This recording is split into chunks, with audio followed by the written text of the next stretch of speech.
안녕하세요. 저는 레이첼 톰슨입니다. 29살이고 영국 런던에서 온 국제구호단체 활동가예요. 지금은 서울에 있는 시각장애인 복지센터에서 봉사활동을 하고 있습니다.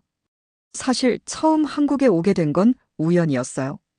저희 단체에서 아시아 지역 장애인 복지 시스템을 연구하는 프로젝트가 있었는데 갑자기 담당자가 개인 사정으로 못 가게 되면서 제가 급하게 파견된 거죠.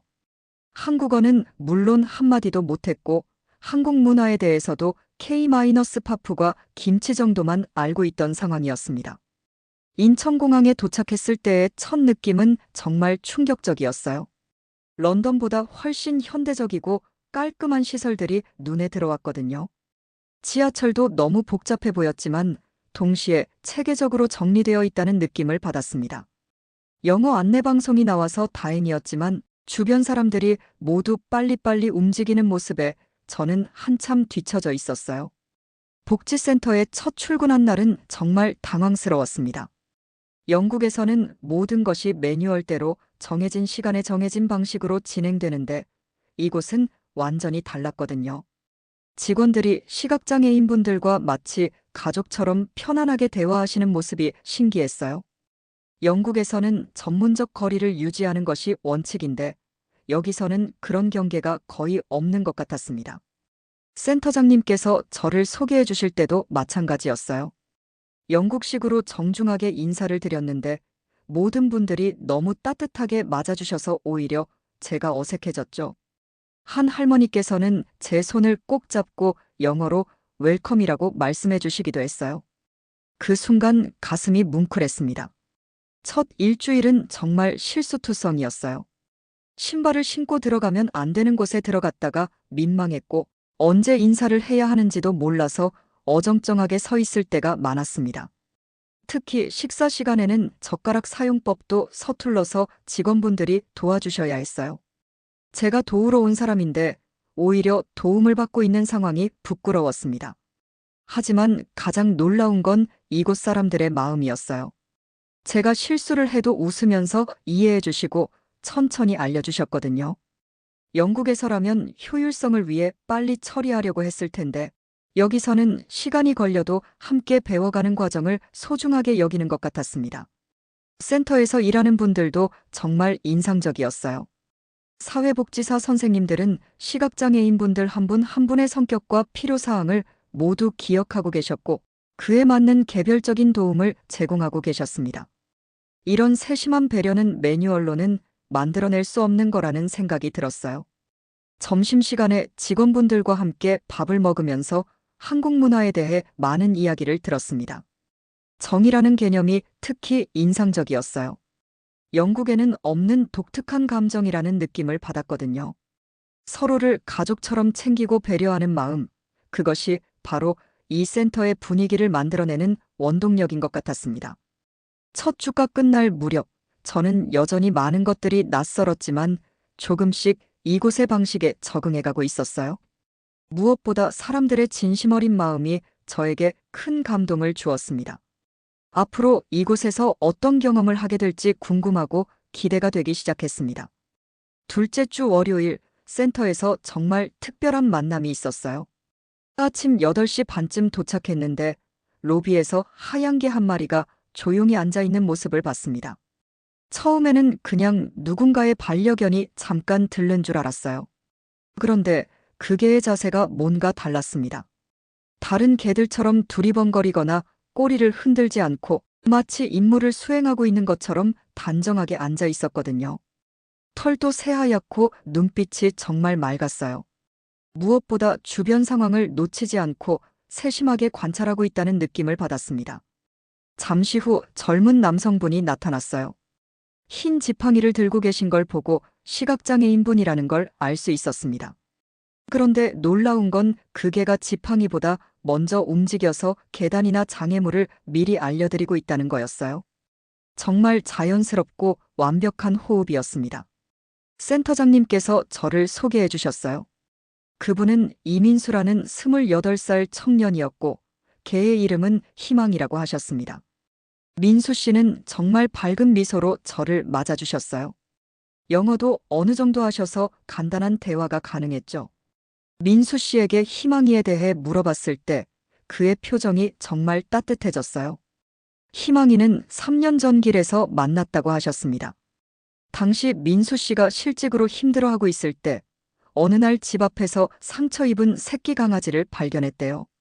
그 강아지가 바로 희망이었고 서로 돌보면서 지금의 관계가 되었다고 하셨습니다. 희망이의 품종을 물어보니 진돗개라고 하시더군요. 한국의 천연기념물이라는 설명을 들었을 때 정말 놀랐어요. 영국에서는 진돗개에 대해 거의 모르고 있었거든요.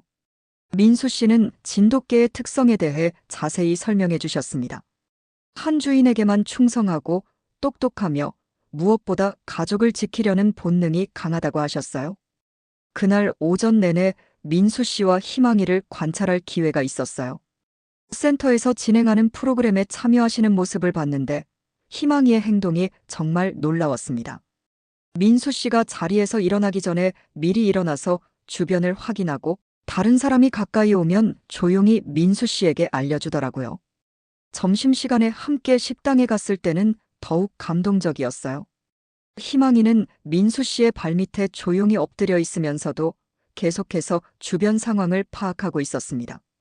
웨이터가 뜨거운 국물을 가져올 때는 미리 몸을 움직여서 안전한 공간을 만들어주기도 했어요. 가장 인상 깊었던 건 희망이가 민수 씨의 감정까지 읽는다는 거였어요. 민수 씨가 조금 피곤해하시는 것 같을 때 희망이가 살짝 머리를 민수 씨 다리에 기대더라고요. 그러자 민수 씨의 표정이 편안해지시더군요. 이런 교감은 아무리 훈련받은 안내견이라도 쉽게 할 수 있는 게 아니라는 생각이 들었습니다. 오후에 민수 씨와 더 자세한 이야기를 나눴어요. 희망이는 정식 안내견 훈련을 받지 않았다고 하셨습니다. 그냥 함께 생활하면서 자연스럽게 민수 씨를 돕는 방법을 스스로 터득했다는 거예요. 이런 이야기를 들으니 희망이가 더욱 특별하게 느껴졌습니다. 민수 씨는 대학에서 음악을 전공하셨고 지금은 피아노 강사로 일하고 계신다고 하셨어요. 센터에서도 가끔 시각장애인분들을 위한 음악 치료 프로그램을 도와주신다고 했습니다. 희망이는 그런 민수 씨의 모든 일상에 함께하는 진정한 동반자였어요. 하루 종일 이들을 지켜보면서 정말 많은 생각이 들었습니다. 영국에서는 안내견이라고 하면 엄격한 훈련을 받은 특별한 개들을 떠올리는데 희망이는 그런 기계적인 도움이 아니라 진정한 가족으로서의 돌봄을 보여주고 있었거든요. 집으로 돌아가는 길에 민수 씨와 희망이를 배웅했어요. 두 친구가 함께 걸어가는 모습이 정말 아름다웠습니다. 희망이는 민수 씨의 보호자인 동시에 가장 친한 친구이고 민수 씨는 희망이에게 따뜻한 가정을 제공해주는 소중한 가족이었어요. 이런 관계가 바로 진정한 동반자십이라는 생각이 들었습니다. 셋째 주 수요일 민수 씨와 희망이와 함께 구청에 갈 일이 생겼어요. 민수 씨가 장애인 관련 서류를 갱신해야 했는데 센터장님께서 제가 함께 가서 도와드리면 좋겠다고 하셨거든요. 저도 한국의 행정 시스템을 경험해 볼 수 있는 좋은 기회라고 생각했습니다. 지하철역에서 첫 번째 문제가 발생했어요. 개찰구를 지나려는데 역무원이 다가와서 희망이를 막더라고요. 한국어로 뭔가 이야기하시는데 민수 씨의 표정이 어두워지는 걸 봤습니다. 제가 영어로 안내견이라고 설명했지만 역무원은 고개를 저으시더군요. 민수 씨가 저에게 통역해 주셨어요. 희망이는 정식 안내견 자격증이 없기 때문에 지하철 이용이 불가능하다는 거였습니다. 아무리 실제로 안내견 역할을 완벽하게 하고 있어도 법적으로 인정받지 못한 상태라서 대중교통 이용에 제한이 있다는 설명이었어요. 결국 우리는 택시를 타야 했습니다. 택시 기사님은 다행히 이해해 주셨지만 추가 요금을 내야 했어요. 민수 씨는 익숙한 듯 별 말씀 없이 지불하셨지만 저는 정말 답답했습니다. 희망이가 민수 씨를 얼마나 잘 도와주고 있는데 겨우 종이 한 장 때문에 이런 불편을 겪어야 한다니요. 구청에 도착해서도 비슷한 일이 반복됐어요. 출입구에서 경비원이 희망이를 보고 애완동물은 출입 금지라며 막았습니다. 민수 씨가 상황을 설명했지만 경비원은 규정이라며 완강했어요. 결국 구청 직원이 나와서 상황을 정리해주긴 했지만 여러 사람의 시선을 받으며 서류를 작성하는 민수 씨의 모습이 안쓰러웠습니다. 점심시간에 근처 식당에 갔을 때도 마찬가지였어요. 사장님이 걔는 들어올 수 없다고 하시더라고요. 민수 씨가 시각장애인이라고 설명해도 정식 안내견이 아니면 안 된다는 대답만 돌아왔습니다. 결국 우리는 테이크아웃을 해서 공원에서 먹어야 했어요. 공원 벤치에 앉아서 김밥을 먹으면서 민수 씨와 이야기를 나눴습니다. 이런 일이 자주 있느냐고 물어보니 거의 매일 겪는 일이라고 하시더라고요. 처음에는 화도 나고 억울했지만 이제는 그냥 체념하게 되었다고 말씀하셨어요.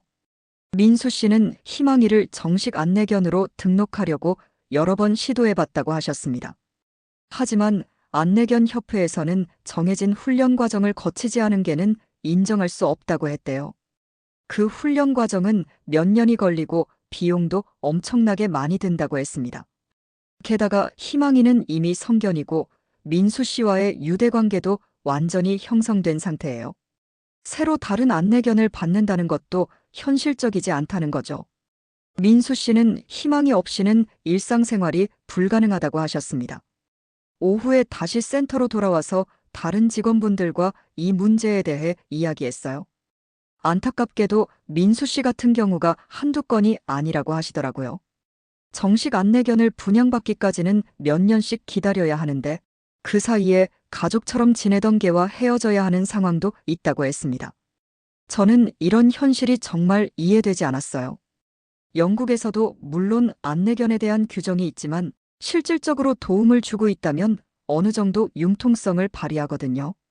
하지만 여기서는 규정이 절대적이었습니다. 희망이를 보면서 더욱 안타까운 마음이 들었어요.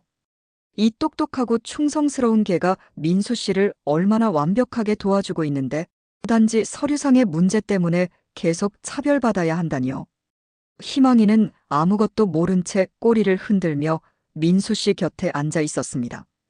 그날 저녁 숙소로 돌아와서 영국에 있는 동료들에게 이메일을 보냈어요. 이런 상황에 대해 이야기하니 모두들 놀라워했습니다. 영국에서는 상상하기 힘든 일이라고 하더라고요. 하지만 여기서는 이게 현실이었어요. 잠자리에 들기 전에 민수 씨가 보내준 희망이 사진을 다시 봤습니다. 카메라를 보고 있는 희망이의 눈빛이 너무 맑고 순수했어요. 이런 아름다운 관계가 사회에 경직된 규정 때문에 제대로 인정받지 못한다는 게 정말 화가 났습니다. 무언가 해볼 수 있는 일이 없을까 생각해봤지만 외국인인 제가 할 수 있는 일은 제한적이었어요. 하지만 포기하고 싶지는 않았습니다. 희망이와 민수 씨 같은 특별한 관계가 정당한 인정을 받을 수 있는 방법이 분명히 있을 거라고 믿었거든요. 넷째 주부터 저는 본격적으로 희망이를 위한 활동을 시작했어요. 우선 희망이의 능력을 객관적으로 보여줄 수 있는 증거를 모으기로 했습니다. 센터장님께 양해를 구하고 민수 씨의 동의도 받아서 희망이의 일상을 영상으로 기록하기 시작했어요. 첫 번째 영상은 센터에서 촬영했습니다. 민수 씨가 계단을 오를 때 희망이가 어떻게 도와주는지, 장애물이 있을 때 어떻게 미리 알려주는지를 자세히 담았어요. 정말 놀라운 건 희망이가 민수 씨의 보포까지 정확히 알고 있다는 거였습니다. 계단 끝에서 정확히 멈춰서 민수 씨가 안전하게 평지에 발을 디딜 수 있도록 도와주더라고요. 둘째 날에는 민수 씨의 피아노 레슨 현장을 촬영했습니다. 희망이는 레슨 시간 내내 조용히 구석에 앉아 있으면서도 민수 씨에게 필요한 순간에는 즉시 움직였어요. 학생이 가져온 커피가 피아노 근처에 위험하게 놓여 있을 때 희망이가 살짝 몸을 움직여서 민수 씨가 부딪히지 않도록 막아주는 장면도 담을 수 있었습니다. 가장 감동적이었던 건 셋째 날 촬영한 영상이었어요. 민수 씨가 갑자기 어지러움을 호소하셨는데 희망이가 그걸 미리 감지하고 민수 씨를 의자로 안내해드리는 모습이었습니다. 사람들은 아무도 몰랐는데 희망이만 알아차렸던 거예요. 나중에 알고 보니 민수 씨는 가끔 저혈압으로 어지러움을 느끼신다고 하시더라고요. 이런 영상들을 정리해서 첫 번째로 동물보호단체에 연락했습니다. 서울에 있는 큰 동물보호단체 사무실을 직접 찾아가서 상황을 설명했어요. 담당자분은 영상을 보시고 정말 놀라워하셨습니다. 하지만 현실적인 어려움도 말씀해 주시더라고요. 동물보호단체 김 실장님 말씀으로는 이런 사례가 처음이 아니라고 하셨어요. 하지만 법적인 절차가 너무 복잡하고 정부 부처 간 협조도 쉽지 않다는 게 문제라고 했습니다. 그래도 희망이의 사례는 특별하니까 내부에서 검토해 보겠다고 약속해 주셨어요. 다음으로 장애인 인권단체를 찾아갔습니다. 여기서도 비슷한 반응이었어요. 담당자분은 민수 씨 같은 분들이 겪는 어려움을 잘 알고 있다고 하셨습니다. 하지만 안내견 관련 법령을 바꾸는 건 시간이 오래 걸리는 일이라고 하시더라고요. 가장 실망스러웠던 건 안내견 협회와의 만남이었어요. 협회 관계자분은 희망이의 영상을 보시고도 별로 관심을 보이지 않으셨습니다. 정해진 훈련 과정을 거치지 않은 개는 안전성을 보장할 수 없다는 게 협회의 입장이라고 하시더라고요. 그분 말씀으로는 안내견 훈련에는 10여 가지 단계별 과정이 있고 각 과정마다 엄격한 테스트를 거친다고 했습니다. 희망이가 아무리 잘해도 그런 공식적인 과정을 거치지 않았다면 인정할 수 없다는 거였어요. 더 황당한 건 희망이의 나이가 이미 많아서 새로 훈련을 받기에는 늦었다고 하신 거예요. 일주일 동안 여러 기관을 돌아다니면서 정말 많은 벽을 만났습니다. 모든 사람들이 희망이의 능력은 인정하면서도 제도적인 한계 때문에 도움을 줄 수 없다고 하시더라고요. 법무법인도 몇 군데 문의해봤지만 선례가 없어서 어렵다는 답변만 돌아왔어요. 그러던 중에 한 가지 희망적인 소식이 있었습니다. 동물보호단체에서 연락이 와서 시민단체 연합회에서 이 문제에 관심을 보이고 있다고 하시더라고요. 다음 주에 회의가 있으니 참석해달라고 하셨습니다. 민수 씨에게 지금까지의 진행 상황을 보고드렸어요. 민수 씨는 제가 이렇게까지 노력해주는 것만으로도 고맙다고 하셨지만 한편으로는 걱정도 되신다고 하시더라고요. 혹시 괜한 기대를 했다가 실망하게 될까 봐서요. 하지만 저는 포기하고 싶지 않았습니다. 영상을 보면서 희망이가 얼마나 똑똑하고 헌신적인지 다시 한번 확인할 수 있었거든요. 이런 특별한 개와 민수 씨 같은 분의 관계가 단순한 규정 때문에 인정받지 못한다는 건 정말 말이 안 되는 일이었어요. 그날 밤 숙소에서 영국에 있는 법조인 친구에게 국제 전화를 걸었습니다. 비슷한 사례가 영국에는 없는지 물어봤더니 몇 가지 참고할 만한 판례가 있다고 하더라고요. 그 자료들을 이메일로 보내준다고 약속해줬어요. 또한 인터넷으로 다른 나라의 사례들도 찾아봤습니다. 미국에서는 정식 훈련을 받지 않아도 실질적으로 도움을 주는 개들을 감정 지원 동물로 인정하는 제도가 있더라고요.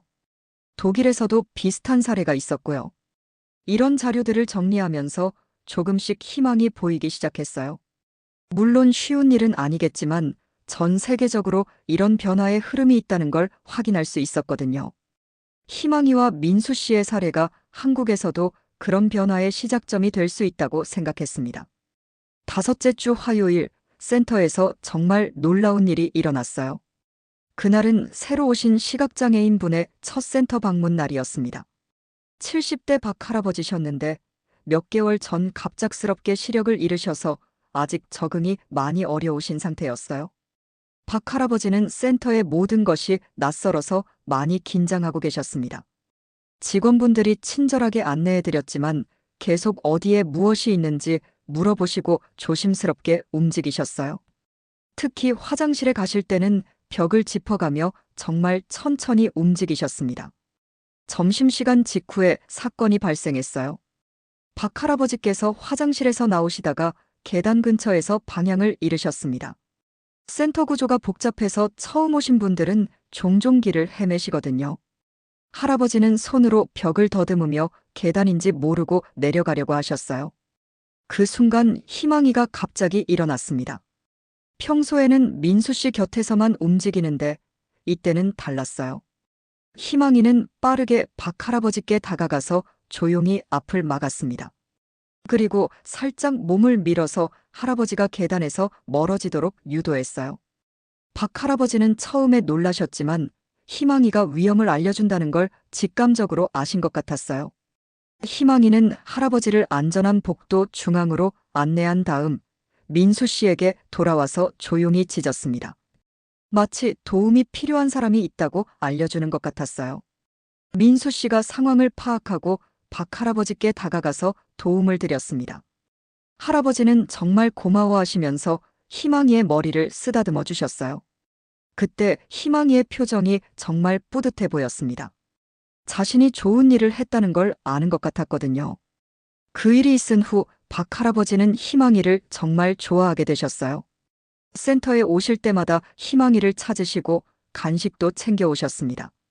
희망이도 할아버지를 기억하는지 꼬리를 흔들며 반갑게 맞이했어요. 며칠 후에는 더욱 놀라운 일이 있었습니다. 민수 씨가 센터에서 피아노를 연주하고 계실 때였어요. 평소보다 조금 우울해 보이시더라고 제가 물어보니 아버지와 전화통화에서 좀 안 좋은 이야기가 있었다고 하시더라고요. 희망이는 민수 씨의 변화된 기분을 즉시 알아챘습니다. 평소에는 민수 씨 옆에 조용히 앉아 있는데 그날은 민수 씨의 무릎에 턱을 올리고 계속 바라보고 있었어요. 그리고 가끔 민수 씨의 손을 살짝 하자주기도 했습니다. 정말 신기한 건 희망이가 민수 씨의 감정 상태에 따라 행동을 조절한다는 거였어요. 민수 씨가 기분이 좋을 때는 활발하게 움직이지만 우울할 때는 조용히 곁에 있어주더라고요. 마치 심리치료견 같은 역할도 하고 있는 거였습니다. 그 주 목요일에는 센터에서 작은 행사가 있었어요. 지역 초등학교 학생들이 견학을 오는 날이었습니다. 아이들이 시각장애에 대해 이해하고 배울 수 있는 체험 프로그램이었죠. 민수 씨도 피아노 연주로 참여하셨고 당연히 희망이도 함께 있었어요. 아이들은 희망이를 보고 정말 신기해했습니다. 안내견이라고 설명해드리니 더욱 관심을 보이더라고요. 한 아이가 희망이를 만져봐도 되는지 물어봤는데 민수 씨가 희망이에게 물어보셨어요. 희망이는 꼬리를 살짝 흔들며 아이에게 다가갔습니다. 아이들과 희망이의 만남이 정말 아름다웠어요. 희망이는 아이들이 너무 흥분하지 않도록 차분하게 행동했고 아이들도 희망이를 조심스럽게 대해주었습니다.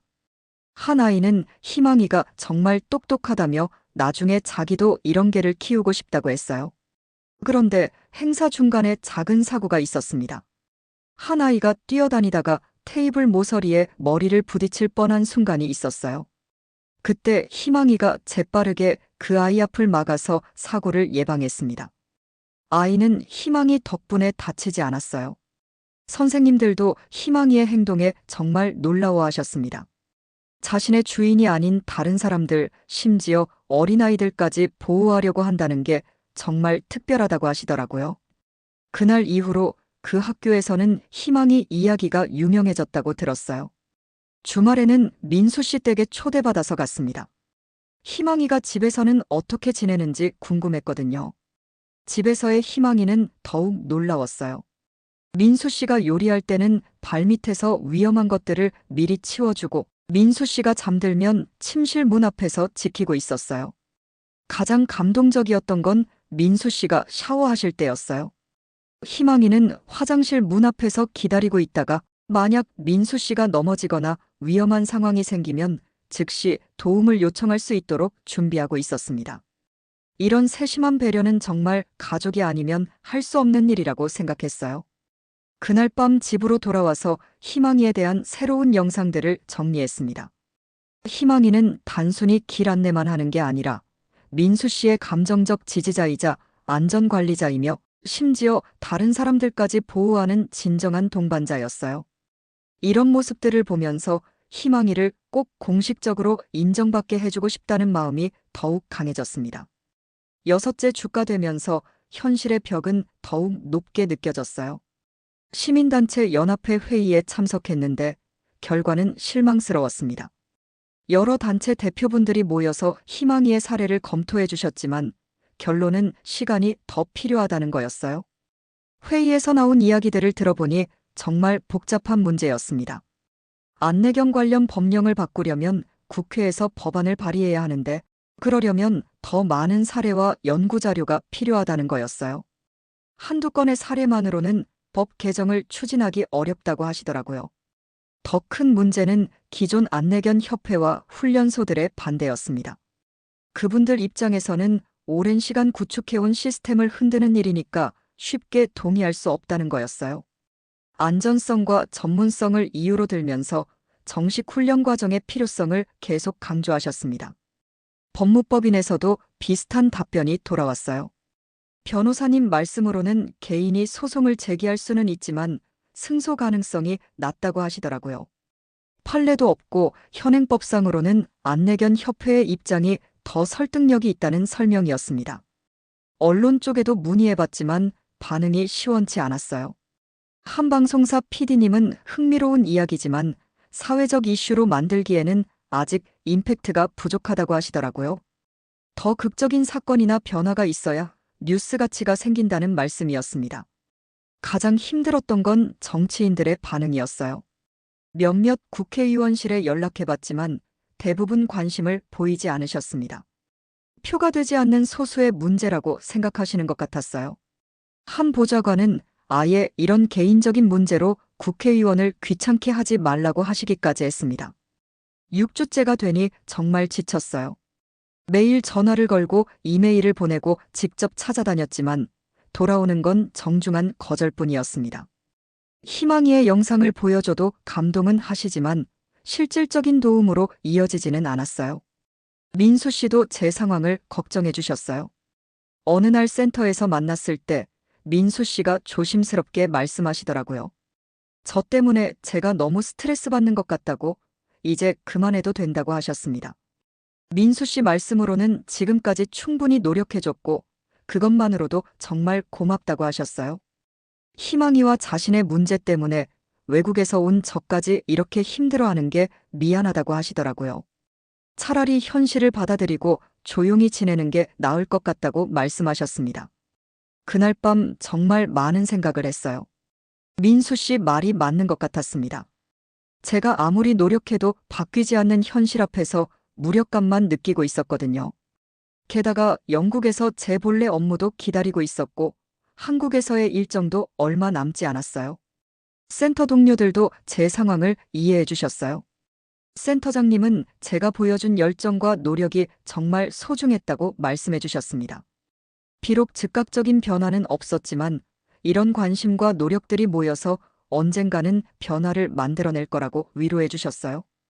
희망이를 보면서도 복잡한 마음이었어요. 이 똑똑하고 충실한 개가 앞으로도 계속 차별받으며 살아야 한다는 게 너무 안타까웠습니다. 하지만 제가 할 수 있는 일의 한계를 인정해야 할 때가 온 것 같았어요. 영국에 있는 단체에서도 연락이 왔어요. 다음 프로젝트 준비를 위해 복귀 일정을 확정해달라는 내용이었습니다. 더 이상 미룰 수 없는 상황이었죠. 결국 저는 다음 주 말에 영국으로 돌아가기로 결정했습니다. 민수 씨와 희망이에게 이별 인사를 드리러 갔을 때 정말 마음이 아팠어요. 민수 씨는 제가 보여준 관심과 사랑에 정말 감사하다고 하시면서 희망이도 저를 기억할 거라고 말씀해 주셨습니다. 희망이는 무언가 느끼는 것 같았는지 평소보다 더 애교를 부리며 제 곁에 있어 주었어요. 마지막 주에는 센터에서 작은 송별회도 열어주셨습니다. 그동안 만났던 분들이 모두 참석해서 감사 인사를 해주셨어요. 박 할아버지도 오셔서 희망이와 저에게 고마움을 표현해 주셨습니다. 정말 따뜻한 사람들이었어요. 하지만 마음 한편으로는 죄책감이 있었습니다. 희망이를 위해 더 많은 일을 해주지 못한 것 같아서요. 민수 씨는 괜찮다고 하셨지만 저는 여전히 아쉬움이 많이 남았습니다. 돌아가기 전날 밤 마지막으로 희망이의 영상들을 정리했어요. 비록 공식적인 인정은 받지 못했지만 이 기록들이 언젠가는 도움이 될 거라고 믿었습니다. 그리고 영국에 돌아가서도 이 문제에 대해 계속 관심을 갖겠다고 다짐했어요. 공항으로 가는 택시 안에서 센터를 마지막으로 바라봤습니다. 그곳에서 만난 사람들과 희망이가 저에게 준 것들이 정말 많았어요. 비록 제가 원했던 변화는 만들어내지 못했지만 저 자신은 많이 변했다는 생각이 들었습니다. 6째 주가 되면서 현실의 벽은 더욱 높게 느껴졌어요. 시민단체 연합회 회의에 참석했는데 결과는 실망스러웠습니다. 여러 단체 대표분들이 모여서 희망이의 사례를 검토해 주셨지만 결론은 시간이 더 필요하다는 거였어요. 회의에서 나온 이야기들을 들어보니 정말 복잡한 문제였습니다. 안내경 관련 법령을 바꾸려면 국회에서 법안을 발의해야 하는데 그러려면 더 많은 사례와 연구 자료가 필요하다는 거였어요. 한두 건의 사례만으로는 법 개정을 추진하기 어렵다고 하시더라고요. 더 큰 문제는 기존 안내견 협회와 훈련소들의 반대였습니다. 그분들 입장에서는 오랜 시간 구축해온 시스템을 흔드는 일이니까 쉽게 동의할 수 없다는 거였어요. 안전성과 전문성을 이유로 들면서 정식 훈련 과정의 필요성을 계속 강조하셨습니다. 법무법인에서도 비슷한 답변이 돌아왔어요. 변호사님 말씀으로는 개인이 소송을 제기할 수는 있지만 승소 가능성이 낮다고 하시더라고요. 판례도 없고 현행법상으로는 안내견 협회의 입장이 더 설득력이 있다는 설명이었습니다. 언론 쪽에도 문의해봤지만 반응이 시원치 않았어요. 한 방송사 PD님은 흥미로운 이야기지만 사회적 이슈로 만들기에는 아직 임팩트가 부족하다고 하시더라고요. 더 극적인 사건이나 변화가 있어야 뉴스 가치가 생긴다는 말씀이었습니다. 가장 힘들었던 건 정치인들의 반응이었어요. 몇몇 국회의원실에 연락해봤지만 대부분 관심을 보이지 않으셨습니다. 표가 되지 않는 소수의 문제라고 생각하시는 것 같았어요. 한 보좌관은 아예 이런 개인적인 문제로 국회의원을 귀찮게 하지 말라고 하시기까지 했습니다. 6주째가 되니 정말 지쳤어요. 매일 전화를 걸고 이메일을 보내고 직접 찾아다녔지만 돌아오는 건 정중한 거절뿐이었습니다. 희망이의 영상을 보여줘도 감동은 하시지만 실질적인 도움으로 이어지지는 않았어요. 민수 씨도 제 상황을 걱정해 주셨어요. 어느 날 센터에서 만났을 때 민수 씨가 조심스럽게 말씀하시더라고요. 저 때문에 제가 너무 스트레스 받는 것 같다고, 이제 그만해도 된다고 하셨습니다. 민수 씨 말씀으로는 지금까지 충분히 노력해줬고 그것만으로도 정말 고맙다고 하셨어요. 희망이와 자신의 문제 때문에 외국에서 온 저까지 이렇게 힘들어하는 게 미안하다고 하시더라고요. 차라리 현실을 받아들이고 조용히 지내는 게 나을 것 같다고 말씀하셨습니다. 그날 밤 정말 많은 생각을 했어요. 민수 씨 말이 맞는 것 같았습니다. 제가 아무리 노력해도 바뀌지 않는 현실 앞에서 무력감만 느끼고 있었거든요. 게다가 영국에서 제 본래 업무도 기다리고 있었고 한국에서의 일정도 얼마 남지 않았어요. 센터 동료들도 제 상황을 이해해 주셨어요. 센터장님은 제가 보여준 열정과 노력이 정말 소중했다고 말씀해 주셨습니다. 비록 즉각적인 변화는 없었지만 이런 관심과 노력들이 모여서 언젠가는 변화를 만들어낼 거라고 위로해 주셨어요. 희망이를 보면서도 복잡한 마음이었어요. 이 똑똑하고 충실한 개가 앞으로도 계속 차별받으며 살아야 한다는 게 너무 안타까웠습니다. 하지만 제가 할 수 있는 일의 한계를 인정해야 할 때가 온 것 같았어요. 영국에 있는 단체에서도 연락이 왔어요. 다음 프로젝트 준비를 위해 복귀 일정을 확정해달라는 내용이었습니다. 더 이상 미룰 수 없는 상황이었죠. 결국 저는 다음 주 말에 영국으로 돌아가기로 결정했습니다. 민수 씨와 희망이에게 이별 인사를 드리러 갔을 때 정말 마음이 아팠어요. 민수 씨는 제가 보여준 관심과 사랑에 정말 감사하다고 하시면서 희망이도 저를 기억할 거라고 말씀해 주셨습니다. 희망이는 무언가 느끼는 것 같았는지 평소보다 더 애교를 부리며 제 곁에 있어 주었어요. 마지막 주에는 센터에서 작은 송별회도 열어주셨습니다. 그동안 만났던 분들이 모두 참석해서 감사 인사를 해주셨어요. 박 할아버지도 오셔서 희망이와 저에게 고마움을 표현해 주셨습니다. 정말 따뜻한 사람들이었어요. 하지만 마음 한편으로는 죄책감이 있었습니다. 희망이를 위해 더 많은 일을 해주지 못한 것 같아서요. 민수 씨는 괜찮다고 하셨지만 저는 여전히 아쉬움이 많이 남았습니다. 돌아가기 전날 밤 마지막으로 희망이의 영상들을 정리했어요. 비록 공식적인 인정은 받지 못했지만 이 기록들이 언젠가는 도움이 될 거라고 믿었습니다. 그리고 영국에 돌아가서도 이 문제에 대해 계속 관심을 갖겠다고 다짐했어요. 공항으로 가는 택시 안에서 센터를 마지막으로 바라봤습니다. 그곳에서 만난 사람들과 희망이가 저에게 준 것들이 정말 많았어요. 비록 제가 원했던 변화는 만들어내지 못했지만 저 자신은 많이 변했다는 생각이 들었습니다. 영국으로 돌아간 지 석 달이 지났을 때 뜻밖의 소식이 날아왔습니다. 센터장님으로부터 온 이메일이었는데 제목부터 심장이 뛰었어요. 희망이 소식 마이너스 큰 변화가 있었습니다. 이메일을 열어보니 놀라운 내용이 담겨 있었습니다. 제가 정리해둔 희망이의 영상들이 우연한 기회에 한 유명 유튜버의 눈에 띄었다는 거예요. 그 유튜버는 동물 관련 콘텐츠로 유명한 분이었는데 희망이와 민수 씨의 이야기에 깊은 감동을 받아서 자신의 채널에 소개하고 싶다고 연락해 왔다고 했습니다. 센터장님과 민수 씨가 논의한 결과 희망이의 이야기를 더 많은 사람들에게 알리는 것이 좋겠다고 결정했다고 하셨어요. 그래서 그 유튜버가 센터를 찾아와서 희망이와 민수 씨를 직접 만나 인터뷰를 진행했다고 했습니다. 영상이 업로드된 지 일주일 만에 조회수가 100만을 넘었다고 하더라고요. 댓글도 수천 개가 달렸는데 대부분이 희망이와 민수 씨를 응원하고 현행제도의 문제점을 지적하는 내용들이었습니다. 특히 시각장애인 당사자분들의 댓글이 많았는데 비슷한 경험을 가진 분들이 정말 많다는 걸 알 수 있었어요. 그 영상의 파급력은 생각보다 훨씬 컸습니다. 며칠 후에는 주요 방송사에서 연락이 왔고 신문사 기자들도 취재 요청을 해왔다고 했어요. 갑자기 희망이와 민수 씨가 유명인이 된 거였죠. 가장 놀라운 건 정치인들의 반응이었습니다. 그토록 무관심했던 국회의원들이 갑자기 관심을 보이기 시작했다는 거예요. 한 의원은 아예 센터를 직접 방문해서 희망이를 만나보겠다고 했다고 합니다. 여론의 힘이 얼마나 큰지 새삼 느낄 수 있었어요. 민수 씨도 처음에는 갑작스러운 관심에 당황스러워하셨지만 이것이 희망이 같은 상황에 있는 다른 개들을 위한 기회가 될 수 있다는 생각에 적극적으로 협조하기로 하셨다고 했습니다. 희망이도 카메라 앞에서 의연하게 자신의 능력을 보여주었다고 하더라고요. 센터장님은 이메일 끝에 제게 감사 인사를 전해주셨어요.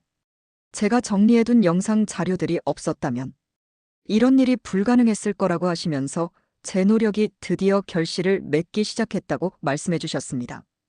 저는 흥분을 감추지 못하고 즉시 런던에 있는 동료들에게 이 소식을 알렸어요. 모두들 정말 기뻐해 주었고 한국에서 일어나고 있는 변화에 큰 관심을 보였습니다.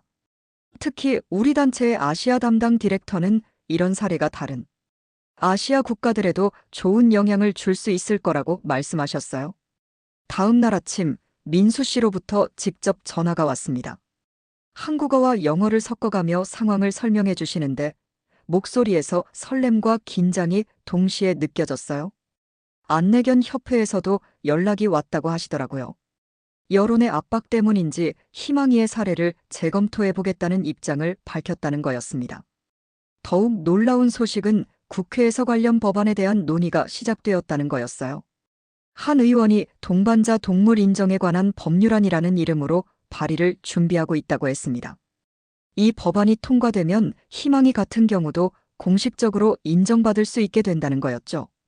민수 씨는 모든 게 꿈만 같다고 하셨어요. 몇 달 전만 해도 아무도 관심을 갖지 않던 일이 이렇게 큰 변화로 이어질 줄은 상상도 못했다고 하시더라고요. 희망이도 갑자기 유명해진 상황을 잘 이해하지 못하지만 여전히 민수 씨 곁에서 변함없이 자신의 역할을 하고 있다고 했습니다. 저는 즉시 휴가를 내고 한국으로 돌아가고 싶었지만 당시 진행 중인 프로젝트 때문에 쉽지 않았어요. 그 대신 화상통화로 민수 씨, 센터장님과 정기적으로 소통하며 상황을 지켜보기로 했습니다. 며칠 후 정말 역사적인 순간이 찾아왔습니다. 국회 보건복지위원회에서 희망이와 민수 씨를 증인으로 초청하겠다고 발표한 거예요. 국정감사가 아닌 정식 법안 심의 과정에서 당사자의 증언을 듣겠다는 것이었습니다. 한국 국정사상 개 한 마리가 국회에 출입하는 것도 처음 있는 일이라고 했어요. 그날 밤 민수 씨와 긴 통화를 했습니다. 국회에서 증언하는 것에 대한 부담감을 토로하시더라고요. 갑작스럽게 많은 사람들의 관심을 받게 되면서 어깨가 무거워졌다고 하셨습니다.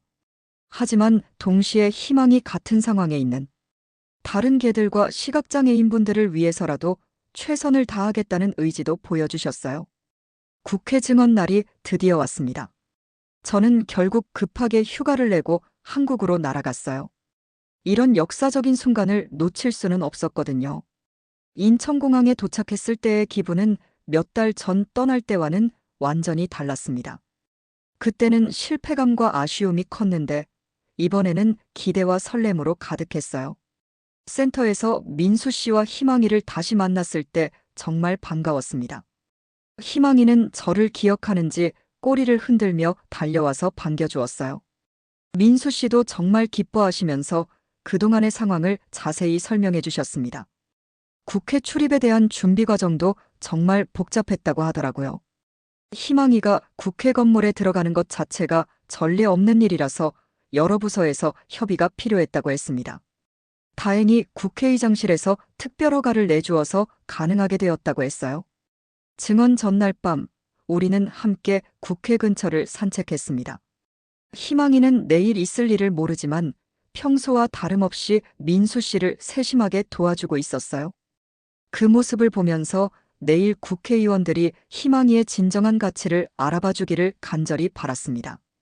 증언 당일 아침, 국회 앞에는 정말 많은 기자들이 몰려 있었어요. 희망이가 국회에 들어가는 모습을 촬영하려는 카메라들이 가득했습니다. 희망이는 처음 보는 상황에 조금 긴장한 것 같았지만 민수 씨 곁에 차분히 서 있었어요. 보건복지위원회 회의실에 들어갔을 때의 분위기는 정말 숙연했습니다. 여야 의원들이 모두 참석해서 진지한 표정으로 희망이와 민수 씨를 바라보고 있었어요. 희망이는 회의실의 낯선 환경에도 불구하고 민수 씨 발밑에 조용히 엎드려 있었습니다. 민수 씨의 증언이 시작되었습니다. 희망이와 처음 만난 순간부터 지금까지의 이야기를 차근차근 들려주셨어요. 목소리에 떨림이 있었지만 희망이에 대한 사랑과 신뢰가 진솔하게 전해졌습니다. 특히 희망이가 자신의 생명을 구해준 여러 순간들을 이야기할 때는 회의실이 조용해졌어요. 의원들도 질문을 통해 희망이의 능력을 확인하려고 했습니다. 한 의원이 희망이가 정말로 안내견 역할을 할 수 있는지 직접 보고 싶다고 하자 민수 씨가 회의실 안에서 간단한 시연을 해보이셨어요. 희망이는 의자와 테이블 사이를 능숙하게 안내하며 민수 씨가 안전하게 이동할 수 있도록 도와주었습니다. 가장 감동적인 순간은 한 의원이 희망이에게 직접 말을 걸었을 때였어요. 희망아, 너는 정말 민수 씨를 잘 돌봐주고 있구나라고 하시자 희망이가 그 의원을 바라보며 살짝 꼬리를 흔들었거든요. 마치 자신의 역할을 인정받는다는 걸 아는 것 같았습니다. 질의응답 시간에는 더욱 의미 있는 대화들이 오갔어요. 야당 의원 한 분이 현행제도의 문제점을 날카롭게 지적하시면서 왜 희망이 같은 훌륭한 개가 차별받아야 하는지 안내견 협회 관계자에게 질문했습니다. 협회 측에서는 안전성과 전문성을 이유로 기존 입장을 고수했지만 의원들의 반응은 시원치 않았어요. 여당 의원들도 법 개정에 대해 긍정적인 입장을 보였습니다. 특히 위원장님께서는 희망이 같은 사례가 더 많이 있을 것이라고 하시면서 현실을 반영한 제도 개선이 필요하다고 말씀하셨어요. 이 시간 가까이 진행된 증언이 끝난 후 여러 의원들이 민수 씨와 희망이에게 다가와서 격려해 주셨습니다. 한 의원은 희망이의 머리를 쓰다듬으며 정말 똑똑한 개구나라고 말씀하시기도 했어요. 희망이는 여전히 차분했지만 많은 사람들의 관심을 받는 상황을 잘 견뎌내고 있었습니다. 국회를 나오면서 민수 씨가 저에게 말씀하시더라고요. 레이첼 씨가 없었다면 이런 일은 꿈도 꿀 수 없었을 거예요. 정말 고맙습니다. 저는 오히려 제가 더 고맙다고 답했어요. 희망이와 민수 씨를 통해 진정한 동반자십이 무엇인지 배웠고 포기하지 않으면 변화를 만들 수 있다는 것도 깨달았거든요. 그날 저녁 뉴스에서는 희망이의 국회 증언이 톱뉴스로 다뤄졌습니다. 인터뷰에 응한 시민들 대부분이 희망이를 지지한다고 했고 빠른 법 개정을 요구하는 목소리가 높았어요. 온라인에서도 해시태그 희망이법 해시태그 운동이 시작되어 삽시간에 트렌드 1위에 올랐습니다. 한 달 후 정말 기적 같은 소식이 들려왔습니다. 동반자 동물 인정에 관한 법률이 국회 본회의를 통과한 거예요. 이 법에 따르면 정식 훈련을 받지 않았어도 실질적으로 장애인을 도와주는 동물은 일정한 평가를 거쳐 동반자 동물로 인정받을 수 있게 되었습니다. 희망이는 이 법에 따른 첫 번째 동반자 동물로 등록되었어요. 공식 인증서를 받은 날 민수 씨와 희망이는 처음으로 지하철을 자유롭게 이용할 수 있었습니다. 그동안 겪었던 모든 불편함과 차별이 이제 과거가 된 거였죠. 저는 다시 한번 한국을 찾아서 이 기념비적인 순간을 함께했습니다. 희망이가 당당하게 지하철을 타는 모습을 보면서 눈물이 났어요. 몇 달 전만 해도 불가능해 보였던 일이 현실이 된 거였거든요. 센터에서는 작은 축하 파티도 열어주었습니다. 그동안 희망이를 응원해준 모든 분들이 참석해서 함께 기쁨을 나누었어요. 박할아버지도 오셔서 희망이에게 특별히 준비한 간식을 선물해 주셨습니다. 민수 씨는 이제 희망이와 함께 새로운 활동을 시작하셨어요. 다른 시각장애인 분들에게 동반자 동물에 대한 정보를 제공하고 비슷한 상황에 있는 분들을 도와주는 일을 하고 계세요. 희망이도 다른 개들의 멘토 역할을 하며 새로운 사명을 찾았습니다. 법 개정 이후 희망이 같은 사례가 여러 건 더 나타났어요. 그동안 숨어있던 많은 동반자 동물들이 공식적인 인정을 받게 된 거죠. 이들 모두에게 희망이는 선구자이자 희망의 상징이 되었습니다. 지금 저는 다시 영국에 돌아와서 일하고 있지만 정기적으로 민수 씨와 희망이의 근황을 전해받고 있어요. 최근에는 희망이의 이야기가 책으로 출간되어서 많은 사람들에게 감동을 주고 있다고 합니다. 무엇보다 희망이와 민수 씨가 행복해하는 모습이 가장 기쁩니다. 이제 그들은 어디든 자유롭게 다닐 수 있고 누구의 시선도 의식하지 않고 일상을 즐길 수 있어요. 진정한 동반자로서의 삶을 마음껏 누리고 있는 거죠. 이 모든 과정을 통해 저도 많이 배웠습니다. 작은 개인의 노력도 여러 사람들의 마음을 움직일 수 있고 그것이 모여서 사회를 변화시킬 수 있다는 것을요. 희망이라는 이름처럼 포기하지 않는 희망이 얼마나 큰 힘을 가지고 있는지도 깨달았습니다. 앞으로도 저는 이런 의미 있는 일들을 계속해 나갈 예정이에요. 희망이와 민수 씨가 보여준 아름다운 동반자십처럼 세상 곳곳에서 도움이 필요한 이들과 함께하는 삶을 살고 싶습니다. 그것이 제가 한국에서 배운 가장 소중한 가르침이니까요.